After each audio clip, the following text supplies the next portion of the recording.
الله الرحمن الرحيم الحمد لله رب العالمين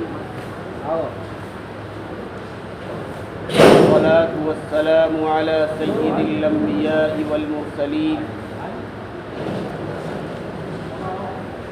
وعلى آله وأصحابه وذرياته وأهل بيته أجمعين أما بعد أعوذ بالله من الشيطان الرجيم بسم الله الرحمن الرحيم قل إن كنتم تحبون الله فاتبعوني يحببكم الله صدق الله العظيم. محترم سامعین،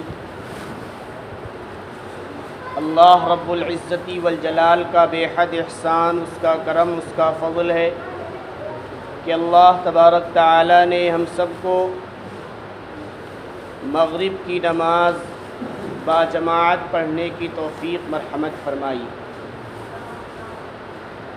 مزید کرم و فضل یہ ہوا کہ دین کی باتیں کچھ کہنے اور سننے کی توفیق مرحمت فرمائی. دعا کیجئے کہ رب کریم کچھ ایسی باتیں کہلوائے جو خود میری ذات کے لیے مفید ہو اور آپ تمامی حضرات کے لیے بھی مفید ہو.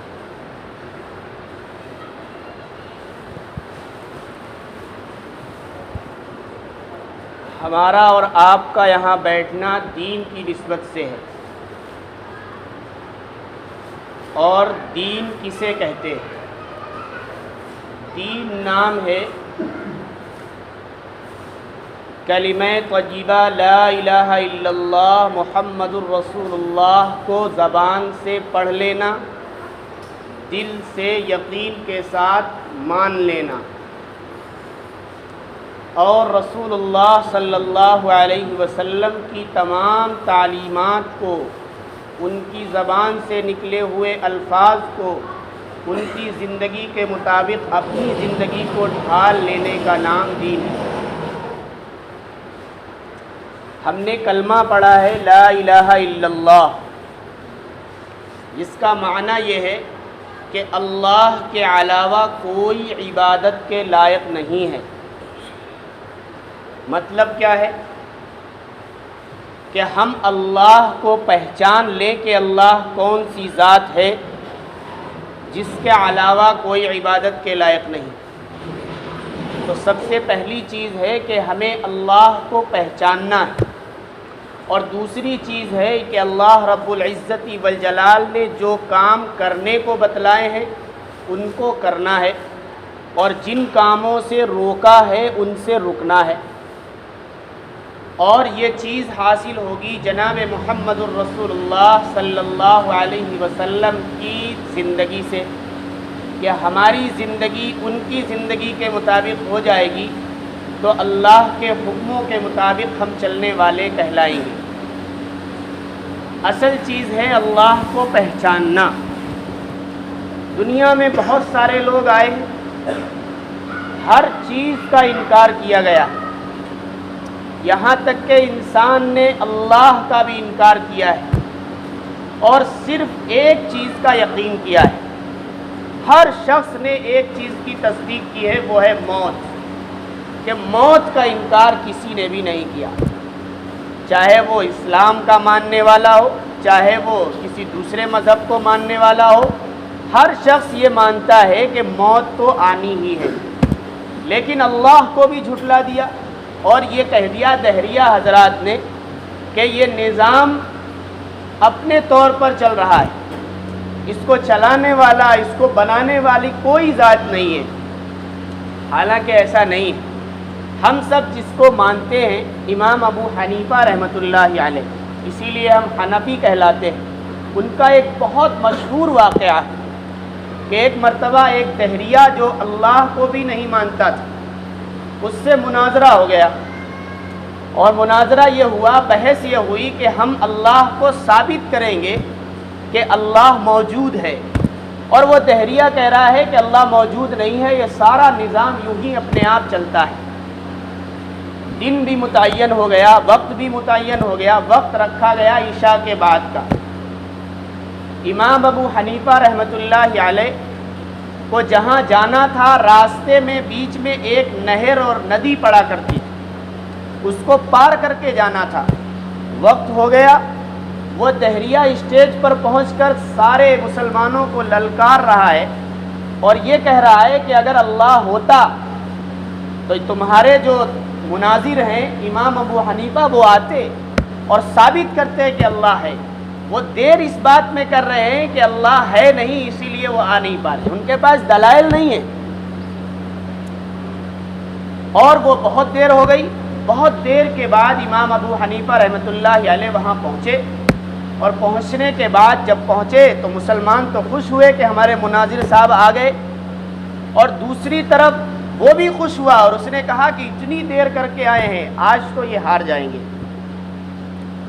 تو اس نے کہا کہ جب آپ نے وعدہ کر رکھا تھا تو وعدے کے مطابق آپ کیوں نہیں آئے؟ تو امام صاحب نے کہا کہ ہمیں آپ کو معلوم ہے کہ میرے راستے میں ایک نہر پڑتی ہے، اس نہر کو پار کر کے ہمیں یہاں تک آنا تھا، اور پار کرنے کے لیے کوئی کشتی نہیں تھی، کوئی ایسا ذریعہ نہیں تھا جس پر بیٹھ کر میں اس نہر کو پار کر سکوں۔ لیکن میں تھوڑی دیر انتظار کرتا رہا۔ تھوڑی دیر کے بعد میں نے دیکھا کہ ایک بہتا ہوا درخت اپنے آپ آ رہا ہے، اور وہ میرے سامنے آ کر کے درخت پھٹتا ہے۔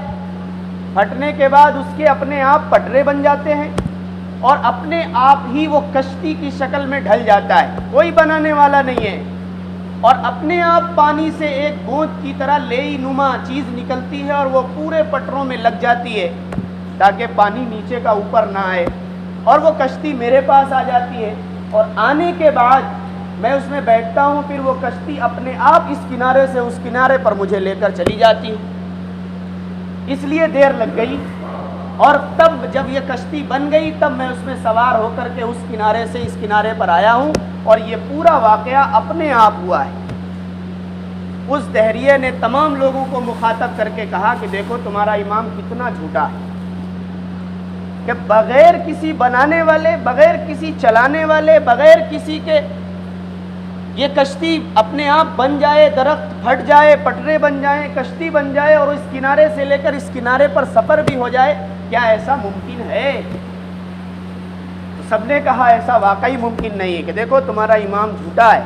تو انہوں نے کہا یہی بات میں بھی کہہ رہا ہوں کہ اتنا بڑا نظام، یہ تمام درندے اور چرند پرند، یہ درخت، یہ شجر و حجر، یہ سورج کا روزانہ نکلنا اور چاند کا نکلنا اور ڈوبنا، اور یہ روشنی اور یہ گرمی، سب کچھ تمہارے کہنے کے مطابق کوئی ان کا بنانے والا نہیں ہے۔ میں بھی کہہ رہا ہوں کہ ایک چھوٹی سی کشتی جب بغیر کسی بنانے والے کے نہیں بن سکتی، بغیر کسی چلانے والے کے نہیں چل سکتی، تو یہ سارا نظام بغیر کسی بنانے والے کے کیسے چل سکتا ہے؟ لہذا کوئی نہ کوئی ایسی ذات ہے جو اس پورے نظام کو چلا رہی ہے، اسی کو ہم اللہ کہتے ہیں، اور اسی کو تم جھٹلاتے ہو۔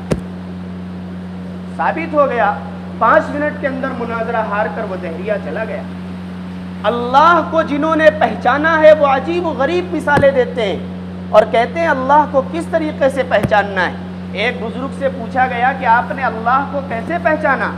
انہوں نے کہا کہ میں نے شہتوت کے پتے سے پہچانا ہے۔ ان سے پوچھا گیا آپ نے اللہ کو کیسے پہچانا اس شہتوت کے پتے سے؟ تو انہوں نے کہا کہ ایک شہتوت کا پتا ہے، وہی ریشم کا کیڑا کھا لے تو اس سے ریشم بن جاتا ہے، اور وہی شہتوت کا پتا اگر بکری کھا لے تو لیڑی اور مینگنی ہک دیتی ہے، اور وہی شہتوت کا پتا اگر بھینس اور گائے کھا لے تو گوبر نکلتا ہے، اور وہی شہتوت کا پتا اونٹ کھا لے تو لید نکل جاتی ہے۔ ایک شہتوت کے پتے سے اتنی ساری چیزیں کون بنا رہا ہے؟ یقیناً یہ کوئی ایسی ذات ہے جو ایک چیز سے ہزاروں رنگ برنگ کی چیزیں نکال رہی ہے، اسی کو اللہ کہتے ہیں۔ ایک دوسرے بزرگ سے کسی نے پوچھا کہ اللہ کو آپ نے کیسے پہچانا؟ انہوں نے کہا میں نے انڈے سے پہچانا۔ انہوں نے کہا انڈے سے کیسے پہچانا؟ کہ میرے سمجھ میں یہ بات نہیں آ رہی ہے کہ انڈے کا کوئی دروازہ نہیں ہے اور پھر یہ زردی اندر گھسی کیسے؟ یقیناً کوئی ایسی ذات ہے جو اس انڈے کے اندر اس زردی کو اور پانی کو گھسا رہا۔ اس لیے میں نے سمجھایا کہ کوئی ایسی ذات ہے اسے ہی ہم اللہ کہتے ہیں، اس نے انڈے کو بنایا اور ہم نے انڈے سے پہچان لیا۔ ایک دیہاتی سے کسی نے پوچھا کہ تم نے اللہ کو کیسے پہچانا؟ اس نے کہا میں نے اونٹ کی مینگنی سے پہچانا۔ اس نے کہا تم نے اونٹ کی مینگنی سے کیسے پہچانا؟ تو اس دیہاتی نے بغیر پڑھے لکھے شخص نے کہا کہ جب اونٹ ہمارے سامنے سے نکلتا ہے اور وہ کہیں اس کی اونٹ کی مینگنی دکھ جاتی ہے، ہم پہچان لگا لیتے ہیں ادھر سے اونٹ نکلا ہے، ادھر سے اونٹ گیا ہے، اور ادھر سے یا اونٹ آیا ہے یا گیا ہے۔ یقیناً اونٹ کے جانے اور آنے پر ہمیں سمجھ میں آ جاتا ہے اور ہم اونٹ کے آنے جانے کو پہچان لیتے ہیں۔ تو ہم اللہ کو اس طرح پہچانتے ہیں کہ اتنا بڑا آسمان، اتنی بڑی زمین، اتنے ذرات سب کچھ بنائے ہیں، کسی نہ کسی نے تو بنائے ہوں گے۔ جب ایک لیڑی اور مینگنی کو دیکھ کر اونٹ سمجھ میں آ جاتا ہے، اتنی بڑی کائنات دیکھ کر اللہ سمجھ میں نہیں آتا۔ عجیب و غریب جس کو اللہ کی پہچان ہوتی ہے، اللہ کی حق شناسی ہوتی ہے، تو وہ عجیب و غریب مثالیں دے کر کے اور یہ ثابت کر دیتا ہے کہ اس دنیا کے اندر اللہ ہے۔ تو پہلا ہمارا عقیدہ لا الہ الا اللہ کا کہ اللہ کو ہمیں پہچاننا ہے کہ ہم آج دنیا کے اندر ہیں اور کل ہم نہیں رہیں گے۔ یہ چھوٹی سی زندگی کے اندر ہمیں اللہ کو پہچان کر کے جانا ہے۔ اگر ہمارا یہ عقیدہ صحیح نہیں رہا تو ہم چاہے جتنی نمازیں پڑھ لیں، چاہے ہم جتنے روزے رکھ لیں، چاہے ہم جتنے حج کر لیں، سب بیکار ہیں، کیونکہ جب تک یہ تمام چیزیں اسی وقت تک صحیح کہلا سکتی ہیں جب تک ہمارا اللہ کے متعلق عقیدہ صحیح ہوگا۔ اور دوسری چیز تھی حضرت محمد صلی اللہ علیہ وسلم کی سنتوں کو اپنی زندگی میں داخل کرنا۔ اگر ہم نے یہ داخل کر لیا، نبی کریم صلی اللہ علیہ وسلم نے جن باتوں کو کہا ہے اور جن باتوں سے روکا ہے ان کے مطابق اپنی زندگی گزار لی، تو ہم اللہ رب العزت والجلال کے حکموں کے مطابق عمل کرنے والے کہلائیں گے۔ اور ہم یہ کہلائیں گے کہ ہم واقعی اللہ رب العزت والجلال کی مان کر کے چلتے ہیں۔ جنہوں نے نبی کریم صلی اللہ علیہ وسلم کے طریقے کے مطابق اپنی زندگی گزاری ہے، وہ اللہ رب العزت والجلال کی نظر میں بھی بہت قیمتی ہے اور ہماری نظر میں بھی بہت قیمتی ہے۔ آپ دیکھیے صحابہ کرام رضوان اللہ تعالیٰ عنہم اجمعین نے نبی کریم صلی اللہ علیہ وسلم کی ہر ادا کو، ہر بات کو، ہر سنت کو، ہر قول اور فعل کو اپنی زندگی میں داخل کر لیا تھا، اور جس کا نتیجہ یہ ہوا کہ ایک طرف جو میں نے خطبے میں آیت پڑھی کہ اللہ رب العزت والجلال نے فرمایا قُلْ إِن كُنتُمْ تُحِبُّونَ اللَّهَ، اگر تم اللہ سے محبت کرنا چاہتے ہو تو فَاتَّبِعُونِی، اے نبی علیہ السلام آپ اعلان کر دیجئے کہ میری اتباع کرو، میرے نقش قدم پر چلو، میری سنتوں کے مطابق زندگی گزارو۔ تو اس کا فائدہ کیا ہوگا؟ اس کا فائدہ یہ ہوگا کہ اللہ تم سے راضی ہو جائے گا، اللہ تم سے خوش ہو جائے گا۔ اور وہی صحابہ، اگر صحابہ کی ہم نے مان لی تو پھر نبی صلی اللہ علیہ وسلم کی انہوں نے مانی تھی، اور آج اگر ہم صحابہ کی مان لیں تب بھی اللہ خوش ہو جائے گا۔ صرف مرتبے کا فرق ہے، لیکن نبی کریم صلی اللہ علیہ وسلم کی بات ماننے کی وجہ سے جو مزدہ اور جو تحفہ نبی کی بات ماننے پر مل رہا ہے، وہی چیز صحابہ کرام رضوان اللہ تعالیٰ مجمعین کی بات کو ماننے پر مل رہا ہے کہ قرآن میں ہے والسابقون الاولون من المہاجرین والانصار، کہ سب سے سبقت کرنے والے پہلے لوگ انصار اور مہاجرین میں سے، والذین اتبعوہم، اور وہ لوگ جو ان صحابہ کے نقش قدم پر چلتے ہیں، ان کے لیے رضی اللہ عنہم ورضوا عنہ، اللہ ان سے راضی ہو جاتا ہے، وہ اللہ سے راضی اور خوش ہو جاتے ہیں۔ پتہ کیا چلا کہ اگر نبی کی بات کو مان کر چلیں گے تب بھی اللہ راضی اور خوش ہو جائے گا، اور صحابہ کی مان کر چلیں گے تب بھی اللہ راضی اور خوش ہو جائے گا۔ پتہ یہ چلا کہ جو بات رسول اللہ صلی اللہ علیہ وسلم نے بتلائی ہے، وہی باتیں صحابہ کرام رضی اللہ عنہم نے پوری دنیا کے اندر پھیلائی۔ آپ صحابہ کو لے لیجئے، صحابہ کرام میں سے بہت سارے صحابی ایسے ہیں جنہوں نے رسول اللہ صلی اللہ علیہ وسلم کی سنتوں پر ایسا عمل کیا اور انہی کے نقش قدم پر چلنے کی وجہ سے ہر وقت انہیں اللہ کا خوف لگا رہتا تھا کہ اللہ کہیں ناراض نہ ہو جائے، اللہ کہیں ہم سے روٹھ نہ جائے، لہذا حضرت علی رضی اللہ عنہ کے بارے میں ایک بہت مثال مشہور ہے، اور وہ مثال یہ مشہور ہے کہ وہ جب بہترین فیصلہ کرنے والے تھے، اور بہترین فیصلہ آدمی اسی وقت کرے گا جب اللہ کا ڈر اور خوف ہوگا۔ خطبے کے اندر ہر جمعے میں پڑھا جاتا ہے وَأَقْضَاهُمْ عَلِي، تمام لوگوں میں سب سے اچھا فیصلہ کرنے والے حضرت علی رضی اللہ عنہ تھے۔ ان کا ایک واقعہ فیصلہ کرنے کے انداز میں کہ دو شخص ہیں، ایک شخص کے پاس 3 روٹیاں تھیں اور دوسرے شخص کے پاس 5 روٹیاں تھیں۔ یہ دونوں کھانے کے لیے بیٹھے تو ایک تیسرا شخص ان کے پاس سے گزرا اور اس نے سلام کیا، تو ان دونوں لوگوں نے اس تیسرے شخص کو بلایا کہ آ جائیے ہمارے ساتھ شریک ہو جائیے۔ وہ شخص آتا ہے اور ان کے ساتھ بیٹھ کر کھانا کھاتا ہے اس وقت تک جب تک وہ 8 روٹیاں ختم نہیں ہو جاتی، اور جب ختم ہو جاتی ہے تو وہ جانے لگتا ہے۔ جاتے جاتے 8 درہم رسول اللہ صلی اللہ علیہ وسلم کے ان ماننے والوں کے سامنے پیش کر دیتا ہے، اور یہ کہتا ہے کہ آپس میں بٹوارا کر لینا، اور دے کر کے چلا جاتا ہے۔ تو 5 روٹی والا 5 درہم رکھ لیتا ہے، 3 روٹی والا 3 درہم رکھ لیتا ہے۔ تو 3 درہم والا کہتا ہے ایسا نہیں چلے گا، برابر برابر تقسیم ہوں گے، 4 مجھے دو 4 تم لو۔ تو اس نے کہا میری روٹیاں زیادہ تھی اس لیے میں نے 5 لے لیے، تم نے روٹیاں تمہاری 3 تھی اس لیے تمہیں 3 دے دیے، فیصلہ برابر ہے۔ لیکن وہ ماننے کے لیے تیار نہیں۔ یہ جھگڑا پہنچتا ہے حضرت علی رضی اللہ عنہ کے پاس، وہ خلیفہ ہیں، امیر المومنین ہیں، بادشاہ وقت ہیں۔ ان کے پاس جب فیصلہ پہنچا تو 3 روٹی والے کو سمجھایا کہ تیرے ساتھی نے جو تجھے 3 درہم دیے ہیں، چاندی کے 3 سکے جو دیے ہیں وہ بہت اچھے ہیں اور صحیح فیصلہ کر کے تجھے 3 درہم دیے ہیں، لہذا تم اس کو لے لو۔ تب بھی وہ کہتا ہے کہ نہیں، ہم میں برابری چاہیے، حق چاہیے، انصاف چاہیے، اور ہمیں آدھا آدھا بٹوارا ہونا چاہیے۔ تو حضرت علی رضی اللہ عنہ نے کہا کہ تمہارے حصے میں حق کے اعتبار سے صرف ایک ہی سکہ آ رہا ہے، لیکن تمہارے ساتھی نے جو تمہیں 3 درہم دیے ہیں وہ تمہارے ساتھ صلح کی ہے، احسان کیا ہے، لہذا 3 پر راضی ہو جاؤ۔ وہ راضی نہیں ہوا۔ پھر اس نے پوچھا کہ ابھی تو آپ 3 دینے کو کہہ رہے تھے اور 3 کو لینے کا آپ نے اشارہ بھی کیا، میں راضی نہیں ہوا، اور اب آپ کہہ رہے ہیں حق کے اعتبار سے ایک ہی درہم ہے، میں 1 درہم پر کیسے راضی ہو جاؤں؟ آپ مجھے پوری بات سمجھائیے، مجھے بتلائیے کہ حق کے اعتبار سے مجھے ایک ہی سکہ کیسے مل رہا ہے؟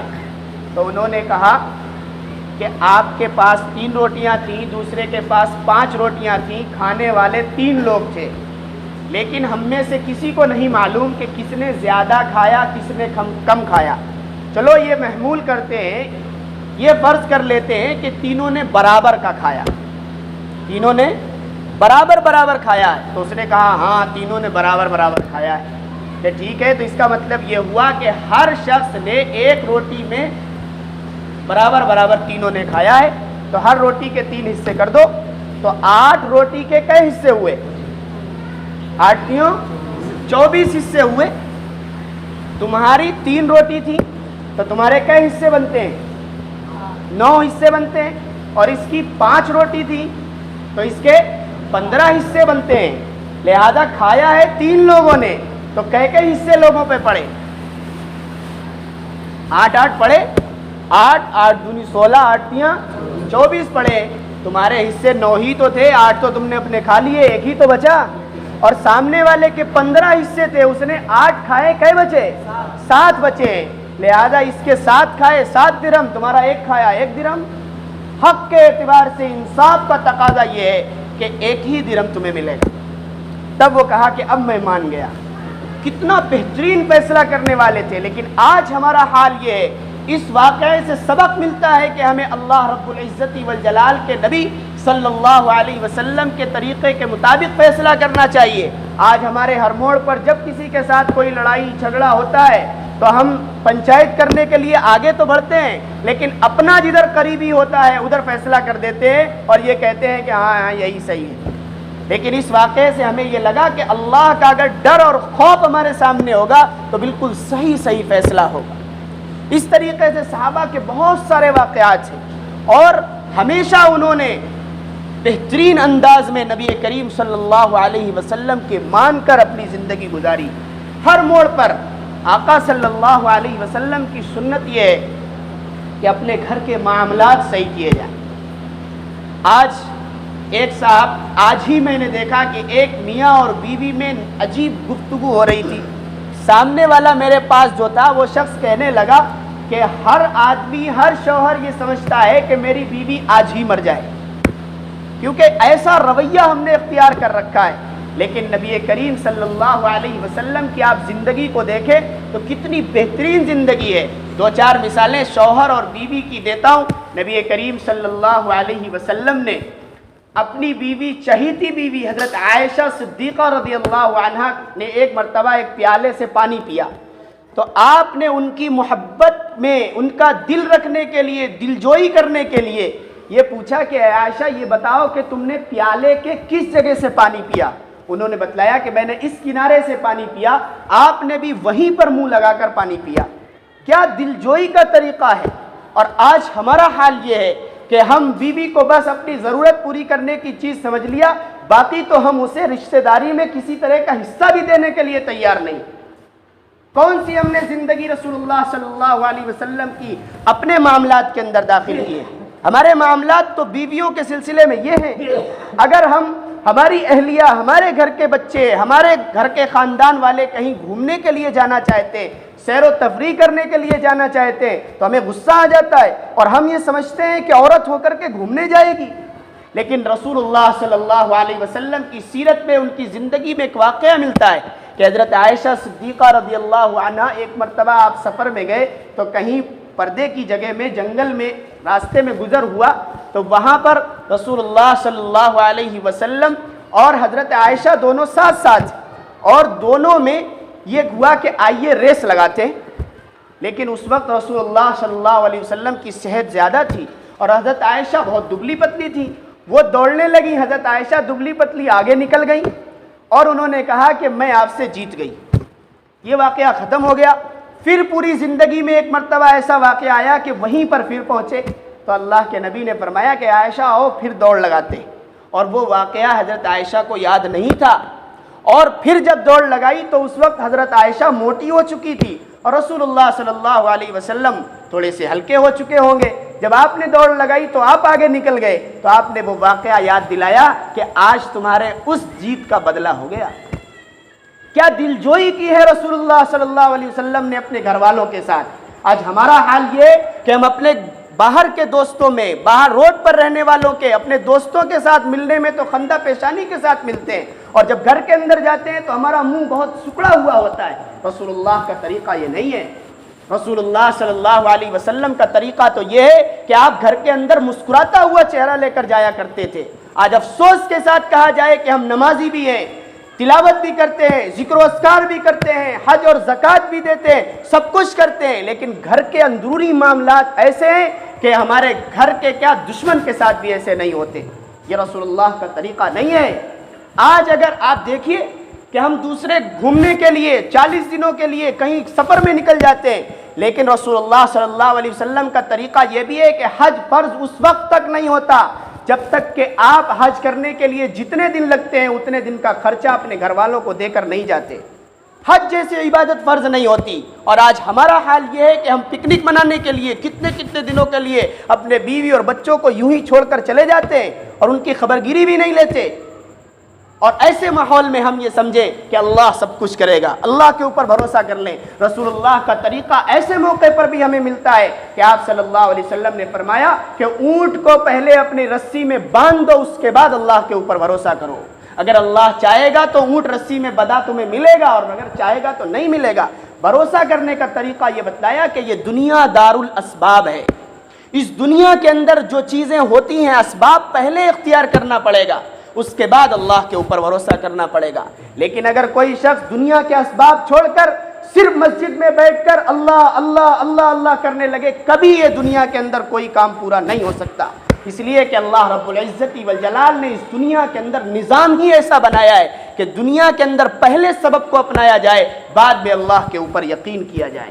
لیکن اگر ایک چیز کو چھوڑ دیا جائے تو رسول اللہ صلی اللہ علیہ وسلم کے وعدے کے مطابق، رسول اللہ کے طریقے کے مطابق خلاف ورزی ہو رہی ہوگی۔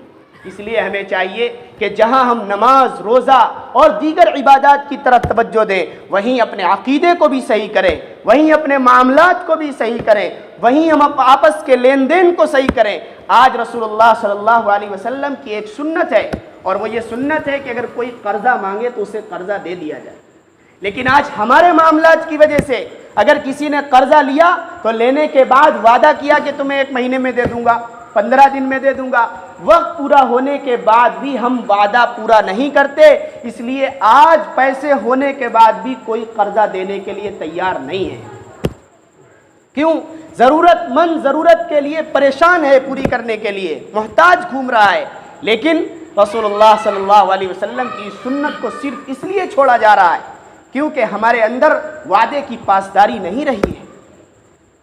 رسول اللہ صلی اللہ علیہ وسلم کا ایک واقعہ اس معاملے میں بھی سن لیجئے کہ ایک یہودی صحابی، یہودی ہے، اور وہ رسول اللہ صلی اللہ علیہ وسلم کے پاس آتے اور ان سے ایک مرتبہ ایک وعدہ کرتے ہیں اور پیسے دے دیتے ہیں، اور ان سے وعدہ یہ کرتے ہیں کہ ہمیں کھجور اتنی کلو اتنے دن میں چاہیے۔ ایک وعدہ ہو جاتا ہے۔ رسول اللہ صلی اللہ علیہ وسلم نے فرمایا کہ ہاں تمہیں کھجور اتنی مل جائے گی۔ اس وعدے کے 2 دن پہلے وہ یہودی پھر آتا ہے اور رسول اللہ صلی اللہ علیہ وسلم کو الٹا سیدھا بول کر ان کے حسب و نسب پر بھی انگلی اٹھاتا ہے اور یہ کہتا ہے کہ تم عبد المطلب کی اولاد سب اسی طرح ہو، سب وعدہ خلاف کرنے والے ہو، وعدہ خلافی کرنے والے ہو، کبھی تم نے وعدہ نہیں پورا کیا۔ آج ہم میں سے اور شخص ہوتا تو فوراً کہتا کہ ابھی تو 2 دن باقی ہیں، اس سے پہلے کہاں آ گئے، اور پھر پتہ نہیں کیا کیا کہتا۔ لیکن رسول اللہ صلی اللہ علیہ وسلم نے اس سے کچھ نہیں کہا۔ حضرت عمر رضی اللہ تعالیٰ عنہ وہیں موجود تھے، غصہ آتا ہے اور فوراً کہتے ہیں اللہ کے رسول اجازت دیجئے گردن اڑا دیں۔ لیکن رسول اللہ صلی اللہ علیہ وسلم حضرت عمر کو ہی ڈانٹتے اور یہ کہتے ہیں عمر یہ طریقہ نہیں ہے، طریقہ تو یہ ہے کہ تمہیں کہنا چاہیے تھا کہ تم جو سخت الفاظ پیش کر رہے ہو، سخت الفاظ میں بول رہے ہو، اس میں نرمی کرو، اور مجھ سے یہ کہنا چاہیے تھا۔ دیکھیے خلیفہ وقت ہے اور پوری دنیا کا، پورے عالم کا سردار ہے، اور وہ کہہ رہا ہے کہ تمہیں مجھے نصیحت کرنی چاہیے تھی کہ آپ اگر اس کا حق ہے تو اس کے حق کو جلدی ادا کیجیے، اگر وعدہ ہے تو اس وعدے کو جلدی پورا کیجیے۔ اور پھر اس کے بعد آقا صلی اللہ علیہ وسلم نے فرمایا عمر اس کو لے جاؤ اور اس کا جتنا حق ہے اتنا دے دو، اور 2 سا اور زیادہ دے دو۔ 2 سا، 1 سا 3.5 کلو کا ہوتا ہے آج کے اعتبار سے، یعنی جتنی کھجوریں اس نے خریدی تھی اتنی تو دے دو، 7 کلو اور زیادہ دے دو۔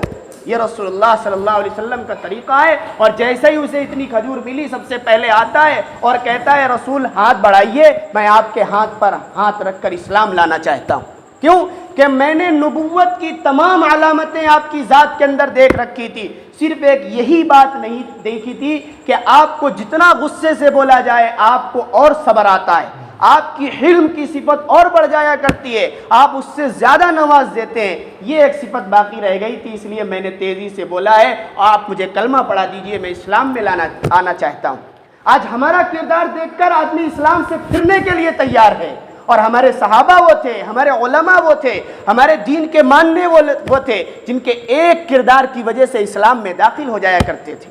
آج ہی کا واقعہ ہے کہ یورپ کے اندر 3 لڑکیوں نے، ایک سگی بہن نے اور ایک اس کی سہیلی نے، 3 لڑکیوں نے، 9th میں پڑھنے والی 3 لڑکیوں نے اسلام کو قبول کیا ہے۔ جب اسے پتا چلا کہ وہ اگلے دن برقعے کے اندر، پردے کے اندر وہاں پہنچی ہے، پہنچنے کے بعد کلاس ٹیچر نے اسے بلایا اور یہ کہا کہ تمہارا پالا کس مولوی سے پڑا ہے، تمہارا پالا کس دیندار سے پڑا ہے کہ تم نے اپنے مذہب کو چھوڑ کر یہ پردے والی زندگی اختیار کر رکھی ہے اور اسلام کو قبول کر لیا ہے۔ اس نے کہا کہ مجھے آج تک کسی عالم سے میری ملاقات نہیں ہوئی ہے، اور نہ ہی کسی نے مجھے اسلام پر ابھارا ہے، نہ ہی کسی نے میرے ساتھ تبلیغ کی ہے، لیکن میں نے دنیا کے اندر دیکھا، نیٹ پر دیکھا کہ سب سے زیادہ برا بھلا اسلام کو کہا جاتا ہے، سب سے زیادہ اسلام ہی کو اچھالا جاتا ہے۔ تو ہم تینوں کے دل میں یہ شوق اور جذبہ پیدا ہوا تھا کہ ہم اسلام کو پڑھیں اور دیکھیں کہ اسلام کو برا بھلا ساری دنیا کیوں کہتی ہے۔ میرا پڑھنے کا شوق ہوا اور میں نے قرآن کریم پڑھنا شروع کیا، جس کی بنیاد پر میں نے کہا کہ اس کے اندر کوئی چیز غلط نہیں ہے، اور میں نے اسلام کو قبول کر لیا۔ تو اس سے پتہ یہ چلتا ہے کہ ہماری تبلیغ کی اللہ کو ضرورت نہیں ہے، ہماری دعوت کو کسی چیز کی اللہ کو ضرورت نہیں ہے۔ اللہ بغیر اسباب کے بھی اسلام میں داخل کر سکتا ہے۔ لیکن بات یہ ہے کہ کم سے کم ہم اپنی زندگی تو رسول اللہ صلی اللہ علیہ وسلم کے طریقے کے مطابق گزار لیں۔ لیکن آج ہمارا حال یہ ہے کہ صرف نماز پڑھنے کو ہم دینداری سمجھتے ہیں، صرف روزہ رکھنے کو دینداری سمجھتے ہیں، صرف حج اور زکوٰۃ ادا کرنے کو دینداری سمجھتے ہیں، آپس کے معاملات کو بالکل دین میں شامل ہی نہیں کرتے، آپس کے لین دین کو دین میں شامل ہی نہیں کرتے۔ آپ اس جماعت کے اندر ایک جملہ بولا جاتا ہے کہ ہمیں جو ہے اپنی باہر کی زندگی کو ہماری زندگی ایسی بنانی ہے کہ ہماری زندگی صفت صلاۃ پر آ جائے۔ صفت صلاۃ کا مفہوم معلوم ہے؟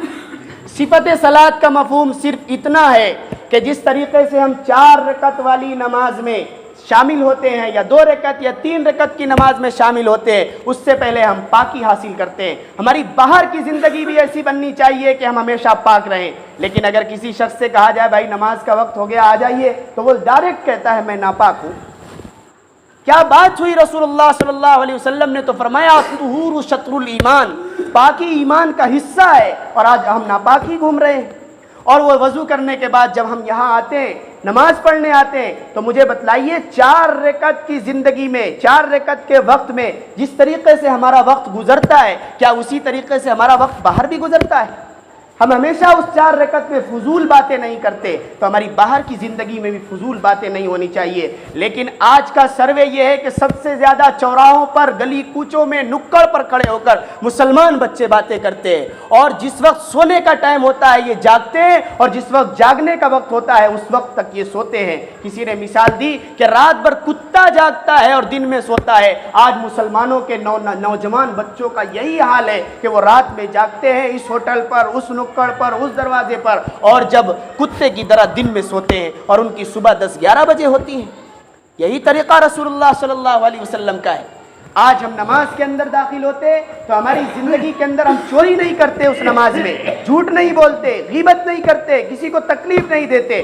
باہر کی زندگی میں بھی ایسے ہی ہماری زندگی ہونی چاہیے کہ ہم کسی کو تکلیف نہ دیں، کسی کی برائی نہ کرے، کسی کی چغلی نہ کرے، کسی کو کسی بھی طرح کی تکلیف نہ پہنچائیں۔ ایک صف میں ایک آدمی کی جگہ خالی ہوتی ہے، ہر شخص یہ چاہتا ہے کہ میں آگے بڑھ کر کے اس جگہ کو پورا کر دوں، لیکن اگر کوئی میرا مسلمان بھائی، نمازی بھائی آگے بڑھ جاتا ہے، ہر شخص پیچھے اپنے کو روک لیتا ہے اور پیچھے ہی کھڑا ہو جاتا ہے۔ یہ صفت ہماری باہر کی زندگی میں کیوں نہیں آتی؟ جب کوئی لین دین کا معاملہ آتا ہے تو فوراً تمہارا حصہ نہیں ہے، یہ سب ہم نے لے لیا۔ کیوں ہم نے اپنا ہاتھ پیچھے نہیں کیا، اپنے بھائی کو آگے نہیں بڑھایا؟ یہ صفت سے ہمیں سبق کیوں نہیں لیا ہم نے؟ یہ صفت صلاۃ کا مطلب یہ ہے کہ جس طریقے سے ہم اس 4 رکعت کی زندگی میں اپنی زندگی 5 منٹ یا 6 منٹ کا وقت گزارتے ہیں، ایسی ہی ہماری پوری باہر کی زندگی گزر جائے۔